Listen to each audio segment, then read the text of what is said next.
Most gardeners make the same mistake when dealing with water. They assume clear water is clean water. It's not. I've seen people irrigate entire beds with water that looks fine to the eye but carries bacteria loads high enough to slow plant growth, spread disease, and quietly destroy root systems over time. The result isn't always dramatic. It's worse than that. It's subtle. Yellowing leaves, stunted growth, inconsistent yields, and most people never trace it back to the water. Now here's the part that surprises people. You don't need chemicals, UV systems, or expensive filters to fix this.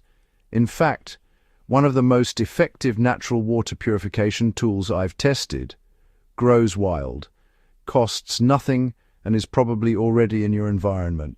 I'm talking about Cactus, specifically the mucilage inside varieties like prickly pear.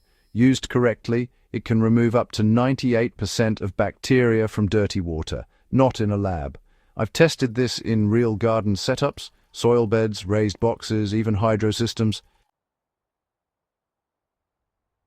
So, the reason this works has nothing to do with magic, and everything to do with chemistry. You see, the inner gel of cactus pads contains these long-chain polysaccharides that act like natural flocculants. When you mix it into dirty water, it binds with suspended particles, bacteria, and organic debris, clumping them together so they can be removed. What you're left with is significantly cleaner water that's safer for irrigation, and, in some cases, even suitable for further purification into drinking water. Now, if you actually want to use this in a garden setting, not just as an experiment, you really need to process it properly. That's where most people go wrong. They just mash a cactus pad, throw it into water, and call it a day. But honestly, that creates a mess, not a system. What I use, and honestly what I wish I had started with, is a stainless steel fine mesh filter bag. I'll link it in the description below. It lets you extract the active gel, filter out the solids, and produce a consistent solution you can actually measure and apply. Here's how this plays out in a real backyard setup. Let's say you're collecting rainwater in a 200-litre drum, but you know it's picking up debris from your roof or storage container. You take one medium-sized cactus pad, about 20 to 25 centimeters long, remove the spines, and slice it open. Scoop out the inner gel and blend it with about 1 liter of water. This creates a viscous solution. Then you pour that through your mesh filter bag into a clean container, removing the fibrous material while keeping the active compounds. Once you have that filtered cactus solution, you add it to your dirty water at roughly a 1:100 ratio. So for 100 liters of water, you're adding about 1 liter of your cactus extract. Stir it thoroughly and let it sit undisturbed for at least 1 hour. What you'll notice is sediment forming at the bottom. That's the flocculation process, pulling contaminants out of suspension. Now here's where discipline matters. Don't disturb that sediment. Decant the clean water from the top or siphon it out carefully. If you rush this step, you undo the entire process. I've seen people mix it again out of impatience and wonder why it doesn't work. This method becomes even more valuable in raised bed gardening, where water quality directly impacts soil biology. If you're running compost-heavy beds, introducing contaminated water can disrupt microbial balance. Clean water, on the other hand, supports beneficial organisms that break down nutrients efficiently. I've used cactus-treated water in beds growing spinach, kale, and tomatoes, and the difference shows up in leaf color and growth rate within 2 weeks. In hydroponic systems, the stakes are even higher.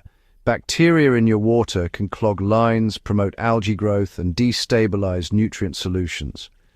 While cactus treatment alone isn't a complete solution for hydroponics, you still need proper filtration and oxygenation. It dramatically reduces the biological load before the water even enters your system. I've run side-by-side tests using untreated versus cactus-treated water in a simple NFT setup.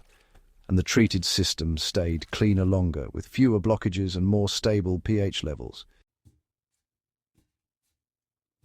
Let's talk about the trade-offs, because this isn't a miracle fix.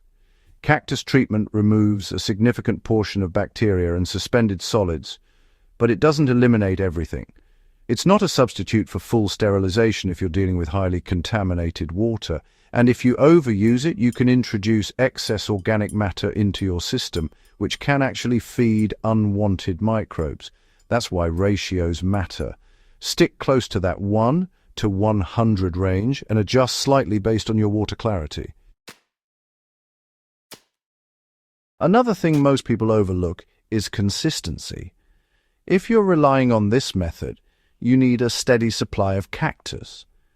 The good news is that prickly pear grows aggressively in many climates, including dry regions where water purification is most needed. Once established, you can harvest pads every few weeks without harming the plant. I grow mine along the edge of my garden as a living resource, not just a plant. Back to the filtration step for a moment, because this is where that mesh filter bag really earns its place. Without it, you're dealing with uneven extraction, chunks of plant material, and inconsistent results. With it, you get a clean, repeatable solution every time. I've used the same bag across dozens of batches, and it holds up well as long as you rinse it immediately after use. Now let's bring this into a practical scenario. Imagine you're running a small 10 by 5 meter garden, relying on stored water during dry periods. You notice your crops are struggling despite good soil and proper spacing. Instead of adding more fertilizer, which is, the default reaction, you treat your water supply with cactus extract. Within a couple of watering cycles, plant vigor improves. Not because you added nutrients, but because you removed stress factors that were holding the plants back. This is where experienced growers really separate themselves from beginners. It's not about adding more inputs, it's about removing limitations. Water quality is one of the biggest hidden limitations in home gardening, and it's rarely addressed because people just assume it's fine. There's also a cost advantage here that's honestly hard to ignore. Commercial water treatment systems can run into hundreds of dollars, not including maintenance. Cactus costs nothing if you grow it yourself. Even if you buy pads occasionally, you're still operating at a fraction of the cost. The only real investment is your time and, a simple tool like that mesh filter bag to streamline the process. Over time, you can refine this into a routine. Harvest cactus once a week, prepare a batch of extract, treat your stored water, and monitor results. It becomes just another part of your garden system, like composting or mulching. And once you see the difference, it's, hard to go back. One thing I'll emphasize is observation. Don't just apply this blindly. Watch how your plants respond. Check your water clarity before and after treatment. Pay attention to root health if you're growing in containers. This isn't about following a recipe. It's about understanding a process and adapting it to your environment. If you're serious about growing better food, this is the kind of knowledge that actually moves the needle. It's not flashy, it's not trendy, but it works. And it works consistently when you apply it correctly.